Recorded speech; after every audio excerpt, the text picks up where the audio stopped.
Guys, and welcome back to my channel. So as the title below says, we are here to review and recap season 7 episode 8 of Younger. So we're just gonna get right into it. So let's start at the beginning. When the episode starts, we see Liza and Caitlin together. Caitlin is in town visiting her mom, and also she's here for an award ceremony at Vassar, her school. Liza tells Caitlin, that her and Charles broke up, and Caitlin is shocked by this because she, really was like, I thought you really loved Charles. Caitlin is kind of like, why? And Liza says, he wanted to get married, I didn't. And she's like, wow, that was a fast proposal. And I agree. Like, again, how long were Liza and Charles even officially together, officially out in the open before he actually proposed to her? Who knows what her thoughts would have been in the future. In the future. But regardless of that, I felt like it was so soon for him to propose to her. And her daughter even said, that's a fast proposal. Which I agree. He really proposed to her after, I assume it was a couple months. I don't know. Not that people can't get married after a couple months and everything, but it's not unreasonable for someone not to be ready for marriage after a couple months. So as they're talking outside Liza's office, Quinn walks past, and Caitlin is like shocked to see Quinn because I guess she is a big fan of Quinn's, and she's a big fan of Quinn's. So Caitlin asks to be introduced to Quinn. Liza introduces her. Quinn's throwing slight shade, but we move.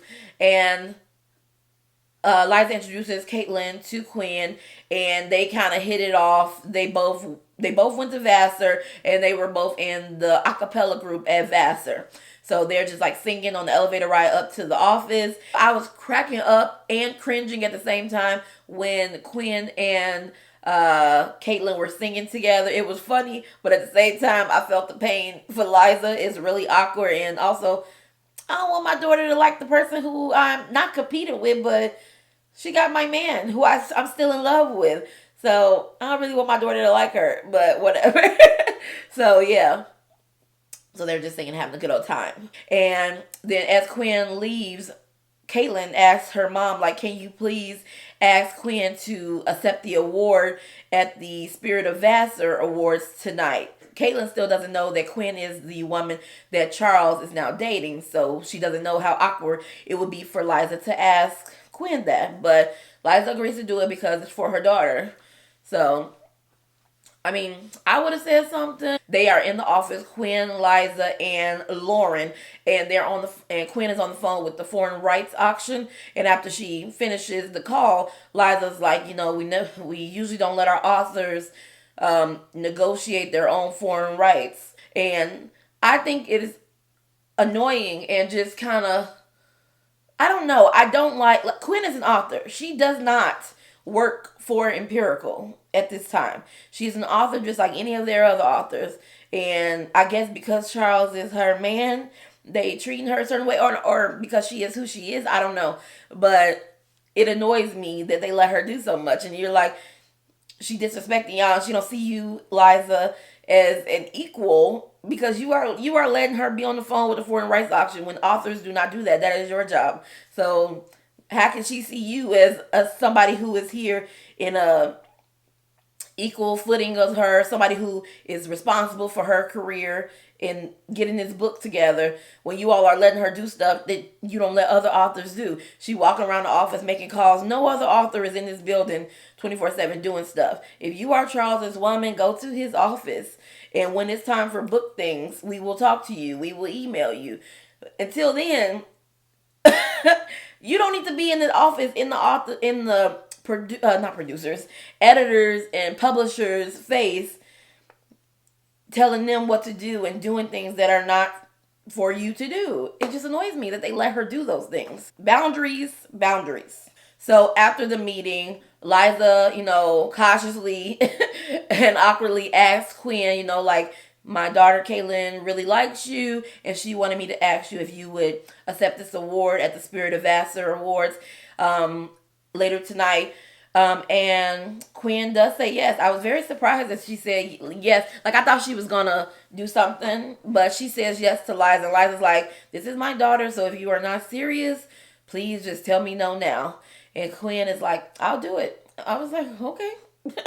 I was like, okay, what's the catch? That's what I was the whole time. I was like, what's the catch, Quinn? So then we flash over to Maggie. As we know, Maggie and the Dean got into a little thing because the Dean kind of knows that Maggie has sex with her wife, and so Maggie is bringing the Dean a sculpture for her to see a sculpture because now she's pretending that Camilla, the Dean's wife, commissioned her to make a sculpture, which she didn't, but she's bringing her sculpture to be like, look here, I made the sculpture. And the Dean is still not buying it, obviously. And she tells Maggie, we really need to look into the fact that all these people are on the internet talking about you. You really offended some people because in her class she used derogatory terms from a previous work she did. And they kind of brushed over it, but the dean is saying people are online on Twitter talking about it now, and it's really getting some traction, and people are offended. So the gang meaning Liza, Josh, Kelsey, Lauren, and Maggie are at Liza and Maggie's apartment.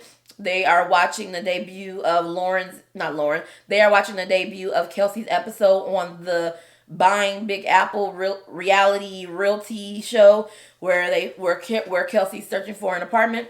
And so they're watching the episode and they're really excited, but it turns out the episode and the producers are painting Kelsey as this like thirsty girl who is like just thirsting and lusting after the real estate agent guy, Brett, I think his name was.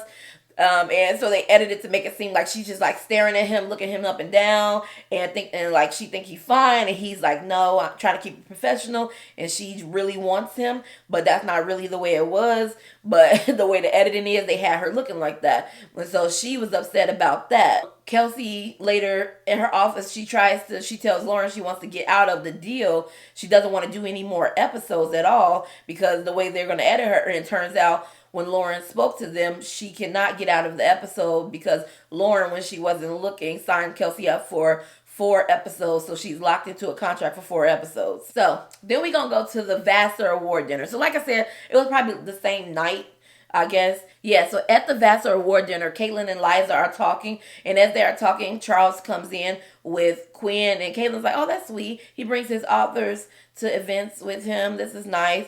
And then they kiss, Charles and Quinn. So that's when Caitlin finds out, oh, Quinn is the other woman who is now dating Charles. Weird, you should have told me. Because I feel like that's your daughter. Why wouldn't you tell her? Like, they create problems and just scenarios that real life would not happen.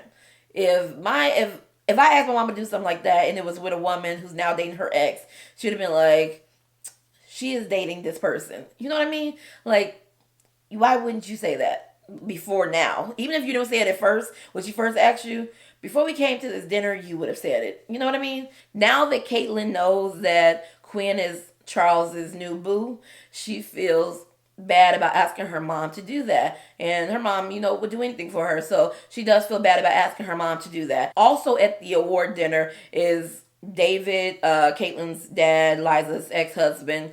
He's there being a fool as per usual. So then we flip back over to Kelsey. And Kelsey is filming because she is contractually obligated. She is filming another episode of the TV show, the Buying Big Apple reality show. And for this show, she decided to be like dull and uninteresting so that they won't air it and they will fire her. Like they won't want her to be on any more episodes because she's not interesting. So whenever the guy, the real estate agent Brett, is asking her questions, she's just like, flat, monotone. She's like, I don't like to talk when I look at things. So, I'm just going to be quiet and pay attention. And so, but he's like frustrating her so much that she cannot contain the things that she has to say. And then they have a bookshelf up and they have empirical books on the bookshelf.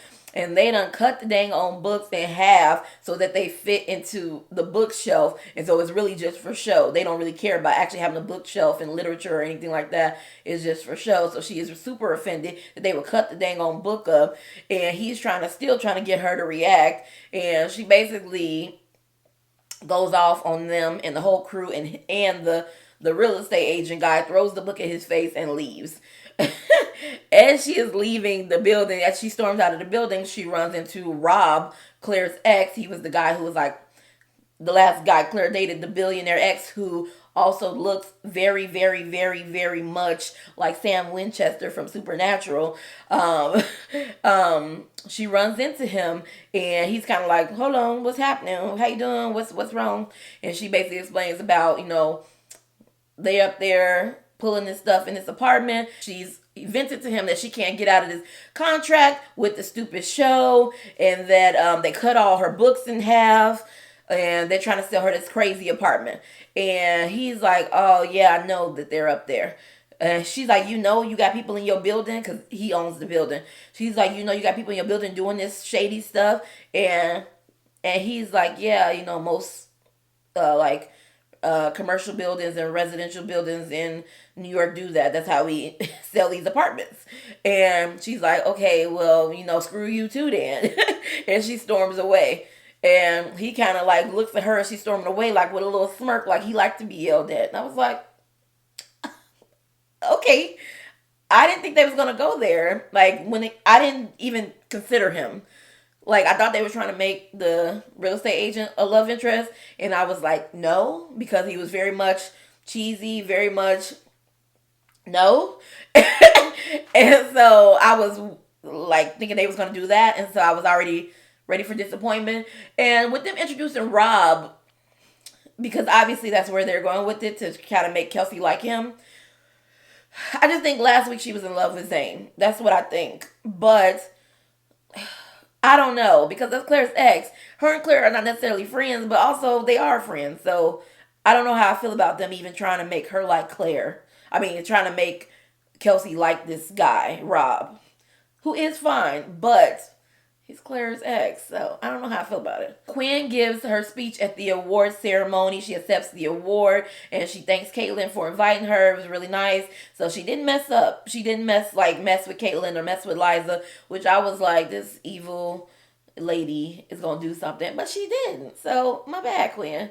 But also no, because you've proven to be a snake. But in this instance, you were not. So we apologize for that. No, we don't apologize.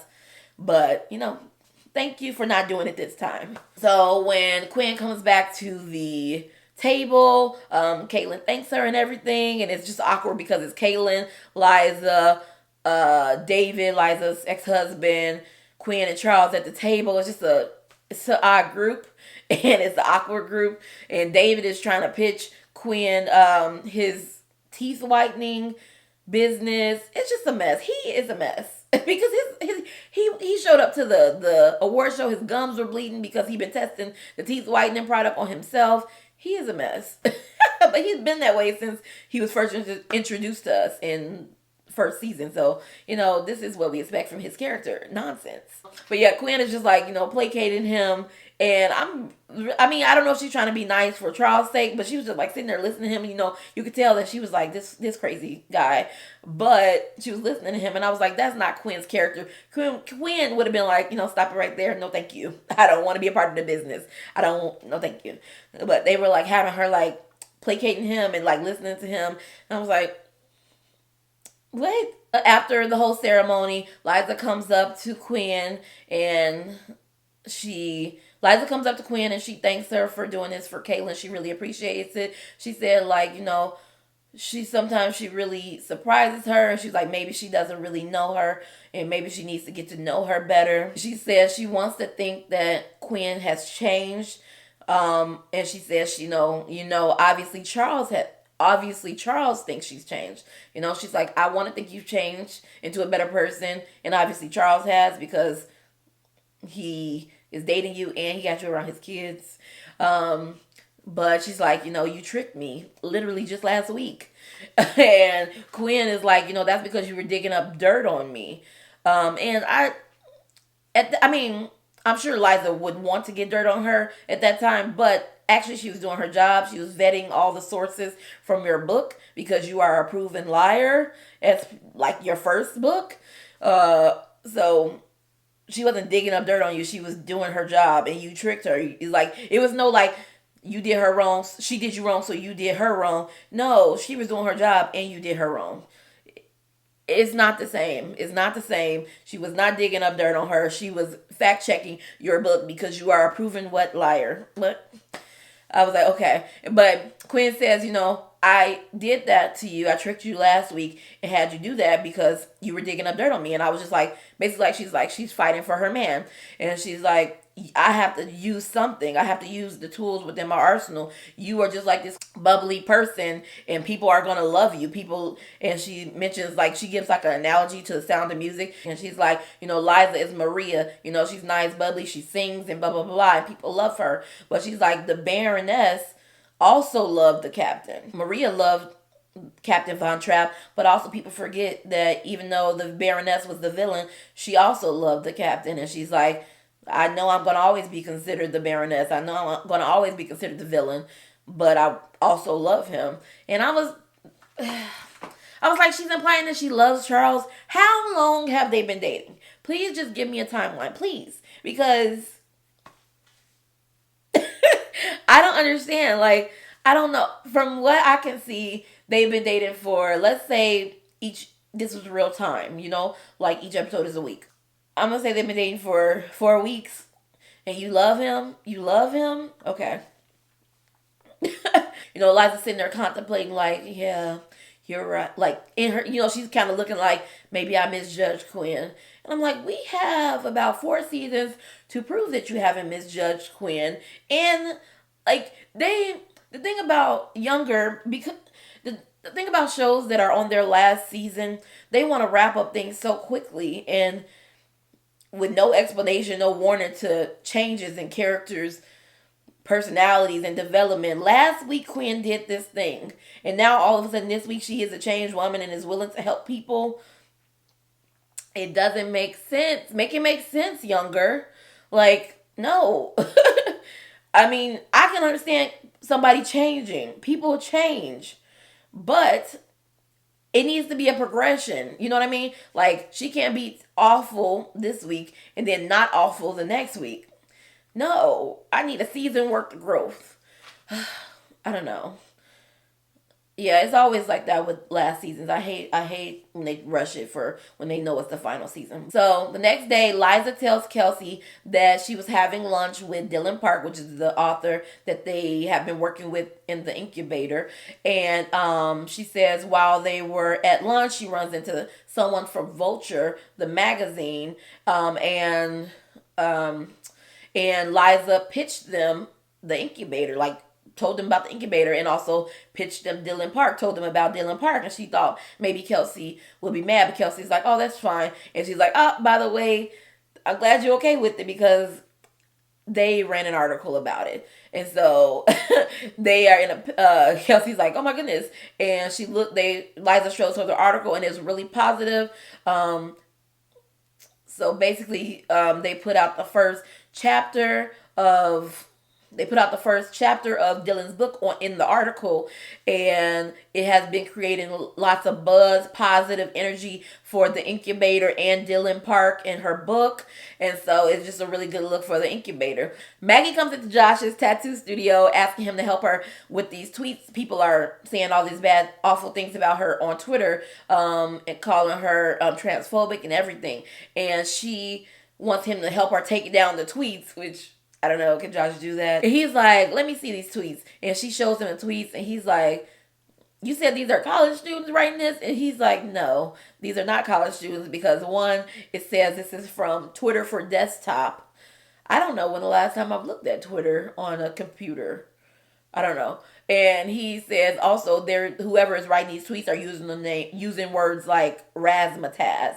And he's like, this isn't an older person. Like, who in that age range have you pissed off, really? And so she knows right away who it is. So we get the next scene. She is going into the dean's office, and the dean's kind of like, you see all these tweets, people are upset. And Maggie's like, okay, cut the stuff. Okay, cut it. I know it's you. I know you've been talking about me online. You did a terrible job of hiding it. Razzmatazz.